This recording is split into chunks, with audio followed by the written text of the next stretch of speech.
What I'm going to show you here is a game to teach, or in a way to teach simple throw-ins, like the kind of throw-in you would teach to under 6 or under 8 players, and an advanced throw-in, which will let your players throw the ball a longer distance. Now, the way I'm going to teach this is, first is going to be a teaching method, and then we're going to actually, I'll show you the next step, which is to actually have the players execute the throw-in. The first thing I'm going to do is show them a technique without a ball.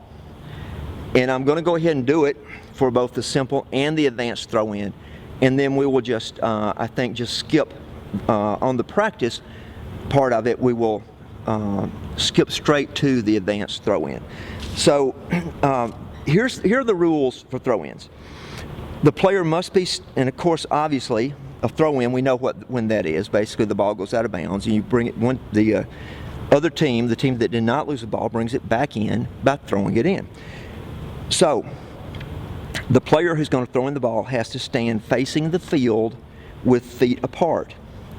Places one hand on each side of the ball. Takes the ball behind the head and throws forward onto the field. Now, technically, the ball is supposed to go behind the head a little bit for it to be a legal throw-in. If you can teach that, that's probably best, because at an older age, the referees will maybe start calling that if the ball doesn't go behind the head. They could say it was a bad throw-in. Now, remember, both feet have to stay on the ground until the throw-in is made. You can stand on or behind the sideline. The ball must go behind the head. You must use both hands equally, so the referees will look for spin on the ball. So if the ball is like spinning a lot one direction, that tells them that you did not use both hands equally, and they can again call you for a bad throw-in. Beginners should throw toward the other team's goal.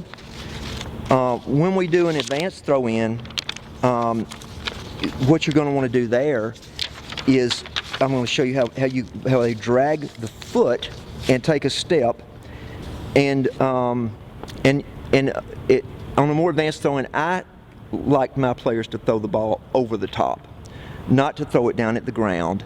In fact, I wouldn't encourage throwing it at the ground. I think when you tell your players to throw it at the ground, it sort of causes them to lift a foot more than if they're throwing it up high. So on the advanced one, we're going to drag our toes so hard that we can hear the toes being dragged. And when the ball goes behind the head, the elbows are pointing out to the side, because this gives power. And you're going to remain upright, follow through, snap the wrist. That's it for this video.